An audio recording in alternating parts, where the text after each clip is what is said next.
بسم اللہ الرحمن الرحیم۔ السلام علیکم ناظرین، آپ یوٹیوب چینل دیکھ رہے ہیں، میں عمران خان ہوں۔ پاکستان میں 14 اگست منائی گئی جشن آزادی، اور بھارت میں 15 اگست منائی گئی وہ ان کا جشن آزادی، اور دونوں میں فرق جو ہم ویڈیو دیکھتے ہیں، تصاویر دیکھتے ہیں، تو ایک واضح فرق ہے جو وہاں سے اور یہاں سے الگ الگ پکچر پیش کرتا ہے۔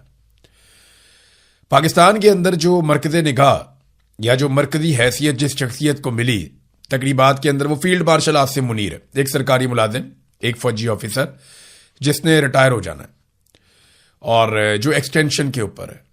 جبکہ بھارت میں جو مرکز نگاہ تھا یا جسے مرکزی کردار کہا جا سکتا ہے، وہ وہاں کا منتخب وزیر اعظم تھا۔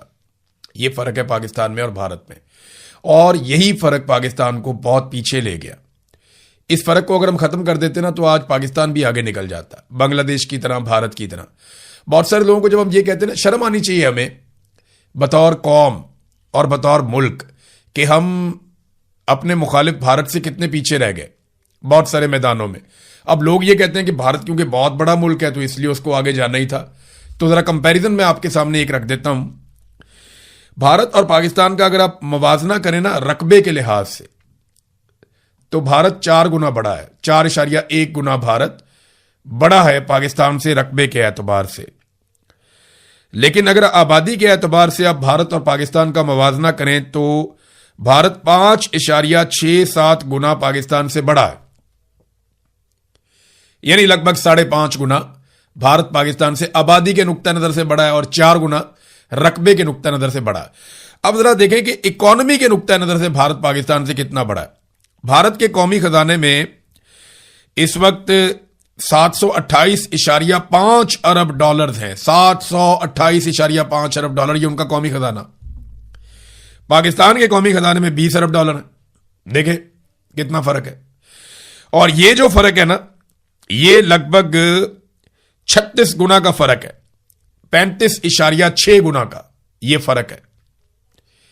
یعنی رقبے میں بھارت 4 گنا اور آبادی میں 5.5 گنا زیادہ ہے، جبکہ جو قومی خزانے میں پیسے پڑے ہوئے ہیں ان کے اعتبار سے وہ 36 گنا پاکستان سے آگے ہے۔ اب یہ تو ہماری نالائکی ہے نا، ہمارا نکما پن ہے۔ پھر اگر آپ یہ دیکھیں کہ ایکسپورٹس پاکستان کی کتنے، جب بنگلہ دیش بھی اس میں پاکستان سے آگے ہے، یہ بھی آپ اپنے ذہن میں رکھیے گا۔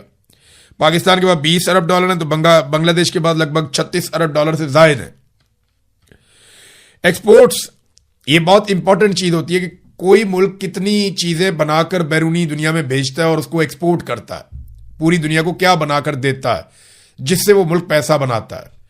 تو ایکسپورٹس کے میدان میں بھارت جو ہے وہ سال 2026 کے ڈیٹا کے مطابق 863 ارب ڈالرز کی ایکسپورٹ کرنے جا رہا ہے، یعنی 863 ارب ڈالرز کی ایکسپورٹ ہے بھارت کی برآمدات، جبکہ پاکستان 35.6 ارب ڈالر۔ اور یہاں پہ جو فرق ہے وہ 24.24 گنا کا فرق ہے، یعنی 24 گنا سے بھی زیادہ فرق ہے بھارت اور پاکستان کے بیچ میں۔ اور بنگلہ دیش بھی 48 ارب ڈالر سے زائد کی ایکسپورٹس کر رہا ہے، یعنی پاکستان سے تو اس کی بھی بہت زیادہ ہے۔ تو جہاں مقابلہ کرنا ہے وہاں ہم سے مقابلہ ہوتا ہی نہیں، ویسے ہم چودھری بنے رہتے ہیں، یعنی جہاں مقابلہ کرنا ہے وہ مقابلہ نہیں کرتے۔ دیکھیں ہم کہاں پہ بھارت سے آگے نکل رہے ہیں۔ یہ جو تمغے بانٹتے ہیں نا ہم ہر سال، پچھلے 4 سالوں میں پاکستان نے جتنے تمغے بانٹے ہیں اور بھارت نے جتنے تمغے بانٹے ہیں، ان کی ریشو پتہ کیا ہے؟ پاکستان نے بھارت سے 3 گنا تمغے بانٹے ہیں۔ بھارت کی آبادی پاکستان سے 5.5 گنا، 5.25 گنا زیادہ ہے، تو اس کو چاہیے تھا کہ وہ پاکستان سے 5 گنا زیادہ تمغے بانٹتا، لیکن بھارت نے پاکستان سے 3 گنا کم تمغے بانٹے ہیں، اور پاکستان نے 3 گنا زیادہ بھارت سے 1500 کے قریب ہم نے بانٹے ہیں، کوئی 500 کے قریب انہوں نے بانٹے ہیں۔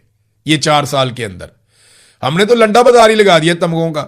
اچھا، جو شخص بھی اس نظام کو سپورٹ کرتا ہے، چاہے اپنی خبر کے ذریعے کرے، چاہے اپنے رشتہ داروں کے ذریعے کرے، چاہے اپنے لوگوں کے ذریعے کرے، چاہے اپنی پولیٹیکل پارٹی کے ذریعے کرے، یا جیسے بھی کرے، جو شخص یا ڈنڈے کے زور کے اوپر کرے، اپنی بندوق کے ساتھ کرے، جو شخص بھی اس نظام کو سپورٹ کرتا ہے نا، اس کو یہ ایوارڈ دے دیتے ہیں کہ صدارتی ایوارڈ دے دو، قومی ایوارڈ دے دو، یہ نشان دے دو، یہ امتیاز دے دو، یہ تمغہ پہنا دو اس کو۔ یہ ہر اس شخص کو نوازتے ہیں جو اس نظام کو برقرار رکھنے کے لیے صحیح یا غلط کام کر رہا ہے۔ دوسری طرف وہ جو لوگ قربانیاں دے رہے ہیں، وہ جو آپریشنل فورسز ہیں، وہ پولیس والے جو جانیں قربان کر رہے ہیں، وہ پولیس والے جو بہادری کے ساتھ لڑ رہے ہیں، وہ فورسز کے لوگ جو اس وقت فرنٹ لائن کے اوپر دہشت گردوں سے لڑ رہے ہیں، ان میں سے کسی کو بھی انعام نہیں ملتا. یہ سیکورٹی فورسز میں بھی زیادتی ہو رہی ہے کہ جو لوگ اپنی جان کو خطرے میں ڈال کر قوم کو بچانے کے لیے اور ملک کی لڑائی لڑ رہے ہیں، ان لوگوں کو ایوارڈ نہیں مل رہے، ان لوگوں کو اعزازات نہیں مل رہے. اعزازات مل رہے ہیں ان کو جو اس وقت پاکستان تحریک انصاف کو یا عمران خان کو کچلنے میں کردار ادا کر رہے ہیں. حالانکہ یہاں پہ جان کا خطرہ بھی کوئی نہیں ہے. پی ٹی آئی نے کون سا آگے تھے بم مار دینا یا بیرسٹر گور نے بم باندھ کے خود کش حملہ کر دینا، یہ تو ہونا نہیں. وہ ایک انہوں نے بندہ مار دیا محمد حسین، اس کی ابھی تک ویڈیو جاری نہیں کی گئی. ہر واقعے کی سی سی ٹی وی فوٹیج ان کے پاس آ جاتی ہے، جاری کر دیتے ہیں، لیکن محمد حسین والے واقعے کی سی سی ٹی وی فوٹیج انہوں نے جاری نہیں کی. اب وہ کیا ہے جو یہ چھپانے کی کوشش کر رہے ہیں، اس کے بارے میں ہمیں تو آئیڈیا نہیں ہے. سرکار کو چاہیے کہ ابھی تک فوٹیج جاری کرتی، پتہ چلتا کہ جناب اس انسیڈنٹ میں کیا ہوا، لیکن نہ اس کی فوٹیج جاری کی جا رہی ہے، نہ اس کی مزید جو شواہد اور تفصیلات ہیں وہ سامنے رکھی جا رہی ہیں. بہرحال یہ تھا بھارت اور پاکستان کا فرق. اور میڈلز نوازے جا رہے ہیں پاکستان میں کن لوگوں کو؟ جو لوگ اس رجیم کو سپورٹ کرتے ہیں، صرف وفاداری اور آپ وہ کہہ لیں کہ چاپلوسی کی بنیاد کے اوپر یہ میڈلز بانٹے جا رہے ہیں. ناظرین، خبریں چل رہی ہیں کہ پاکستان تحریک انصاف کو یہ آفر دی گئی ہے کہ 28ویں آئینی ترمیم آپ کروا دیں تو آپ کے بہت سارے معاملات حل ہو جائیں گے. فیوچر میں عمران خان بھی باہر آ جائیں گے تو آپ کے لیے رستے کھل جائیں گے. لیکن یہ خبریں چل رہی ہیں مارکیٹ میں، ان میں کتنی صداقت ہے اس کے بارے میں آپ کچھ کہہ نہیں سکتے. اگر پیپلز پارٹی اور پی ایم ایل این آپس میں ہاتھ ملا کر رکھتے ہیں تو پھر تو اس کی ضرورت نہیں پڑے گی. لیکن اگر پیپلز پارٹی اپنی جارحانہ سیاست کرتی ہے، جو کہ دکھائی نہیں دے رہا، جس طرح بلاول نے تعریفیں کی ہیں، جس طرح زرداری نے تعریفیں کی ہیں، جس طرح وہ فیلڈ مارشل کے پیچھے باپ بیٹا کھڑے ہیں، تو اس سے تو یہ صاف ظاہر ہوتا ہے اور ثابت ہوتا ہے کہ پیپلز پارٹی غداری نہیں کر پائے گی. وہ ہمیشہ وفادار رہے گی اور اسٹیبلشمنٹ کی ہاں میں ہاں ملا کر رکھے گی. لیکن اگر پھر بھی کسی جگہ پہ کوئی پرابلم آتا ہے تو پیپلز پارٹی کو ہیرو بنا دیا جائے گا اور پی ٹی آئی کو ولن بنا دیا جائے گا پی ایم ایل این کے ساتھ کھڑے کر کے. یاد رکھیں، اگر پی ٹی آئی نے یہ ایک آئینی ترمیم کروا دی نا، 28ویں آئینی ترمیم میں پی ٹی آئی نے حصہ لے لیا موجودہ نظام کے ساتھ مل کر، تو اس سے دو چیزیں ہوں. نمبر ایک، موجودہ نظام کو لیجٹمیسی مل جائے گی، ان کے وجود کو برقرار رکھنے کے لیے ان کو جواز مل جائے گا. نمبر ایک، سٹیمپ لگ جائے گی کہ یہ لوگ ٹھیک ہیں، جائز لوگ ہیں، پی ٹی آئی نے بھی ان کے ساتھ کوآپریٹ کیا ہے.